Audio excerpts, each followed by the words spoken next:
আসসালামু আলাইকুম এভরিওয়ান, কেমন আছেন সবাই? আশা করি সবাই ভালো আছেন। আমিও আল্লাহর রহমতে ভালো আছি, আলহামদুলিল্লাহ। তো আজকে আপনাদের সামনে নিয়ে হাজির হলাম আরও একটা রেসিপি নিয়ে, মোগলাই পরোটার রেসিপি। তো এই রেসিপিটা যদি আপনারা ফুল রেসিপি দেখতে চান তাহলে আমাকে কমেন্টের মাধ্যমে জানাতে পারেন। তো এখন আমি প্রথমে পরোটার আটা যেভাবে তৈরি করে সেভাবে আমি তৈরি করে নিলাম। আমি তৈরি করে বেলে নিয়েছি। তো খুব পাতলা করে বেলতে হয় রুটিটা।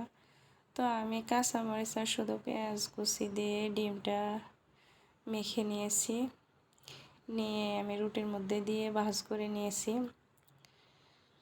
তো এই পরোটাটা আপনি খুব সহজেই বাসায় খুব অল্প উপকরণে বানিয়ে নিতে পারেন। এখানে কিন্তু আমি কোনো সোডা বা বেকিং পাউডার কিছু ইউজ করি নাই।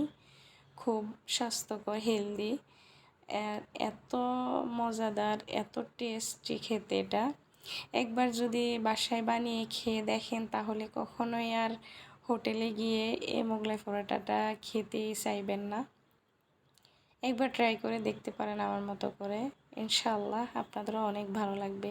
বিকেলের নাস্তা হিসেবে ছোটো বড়ো সবারই পছন্দ হবে। তো আমি মোগলাই পরোটাটা বানিয়ে তেলের মধ্যে দিয়ে দিয়েছি। আমার পরোটাটা কিন্তু অনেক ফুলকো ফুলকো হয়েছে, মাশাআল্লাহ। তো আমি একটা ভেজে উঠিয়ে নিয়েছি, আরেকটা দিয়ে এখন আবার উল্টে পাল্টে আমি গোল্ডেন কালার করে ভেজে নেব ভালোভাবে ভেজে নিয়েছি। দেখেন আমার এই পরোটাটাও কিন্তু অনেক ফুলে উঠেছে, মাশাআল্লাহ। তো সব শেষে আমি কেটে পরিবেশন করে নিলাম। ভালো লাগলে একবার এভাবে ট্রাই করে দেখতে পারেন, ইনশাআল্লাহ আপনাদেরও ভালো লাগবে। যদি ভালো লেগে থাকে লাইক কমেন্ট শেয়ার করতে ভুলবেন না যেন।